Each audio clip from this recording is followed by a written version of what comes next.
berkembangnya dunia properti senantiasa berkaitan dengan semakin baiknya kondisi perekonomian sebuah negara.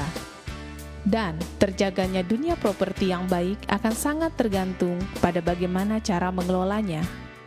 Dalam hal ini, tentu dengan melakukan renovasi secara terencana. Lalu, bagaimana menjaga agar sebuah proses renovasi menghasilkan kualitas yang baik pula? Kata kuncinya hanya satu, yakni dengan memilih material yang baik dan berkualitas. Pertumbuhan ekonomi Indonesia dewasa ini yang cukup baik berdampak positif juga dengan adanya pertumbuhan pembangunan gedung-gedung baru yang ada di Indonesia, khususnya di Jakarta. Tentunya, dengan pertumbuhan gedung-gedung baru yang ada di Jakarta ataupun di Indonesia, ditambah dengan gedung-gedung existing yang sudah ada, perlu adanya pengelolaan yang baik. Dengan adanya pengelolaan yang baik, diharapkan dapat memperpanjang usia dari bangunan tersebut. Tentunya selama melakukan pekerjaan pengelolaan itu, kita selalu pasti akan ketemu atau dihadapkan dengan pekerjaan renovasi yang ada di gedung tersebut. Satu hal yang perlu kita jaga di dalam pekerjaan renovasi ini adalah pemilihan jenis material yang memang baik dan mempunyai kualitas bagus. Ini tentunya dengan berbagai pertimbangan dan alasan. Yang pertama, dengan kita menggunakan jenis material yang mempunyai kualitas baik, tentunya hasil dari renovasi ini akan berdampak terhadap umur dari hasil renovasi ini juga. Yang kedua, tentunya berdampak pada sisi keamanan dari hasil renovasi itu. Karena apa?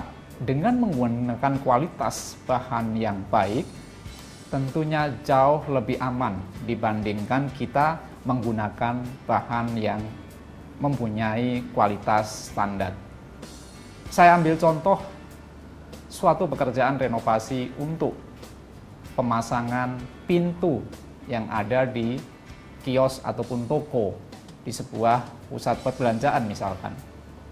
Selalu kita merekomendasikan bahwa jenis kaca yang dipakai untuk pintu kaca tersebut adalah yang berjenis tempered.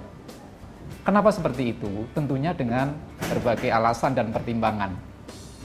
Yang pertama, kaca tempered mempunyai kualitas yang jauh lebih kuat dibandingkan dengan kaca yang biasa. Yang kedua, tentunya dari sisi keamanan juga. Kaca tempered jika terjadi pecah dalam bentuk butiran, bukan dalam bentuk pecahan yang berbahaya bagi manusia. Selain itu juga, misalkan ada pekerjaan untuk penarikan jaringan kabel yang ada di sebuah properti atau sebuah gedung. Selalu kita merekomendasikan kepada siapapun yang melakukan pekerjaan renovasi itu untuk menggunakan jenis kabel yang termasuk kategori 5 besar. Kenapa seperti itu? Karena jenis kabel yang menggunakan kategori atau termasuk kategori 5 besar ini adalah jenis kabel yang mempunyai kualitas sudah standar nasional. Tentunya dengan kabel yang mempunyai jenis standar nasional ini diharapkan dari sisi keamanan dapat tercapai. Karena kita tahu bahwa sebagian besar terjadinya kebakaran, salah satu penyebabnya adalah terjadinya konsleting di kabel itu. Makanya selalu kita jaga untuk renovasi yang menggunakan penarikan kabel harus menggunakan yang standar nasional. Demikian dari saya terkait adanya penjelasan mengenai betapa pentingnya pemilihan jenis material yang direkomendasikan untuk dipakai pada saat renovasi.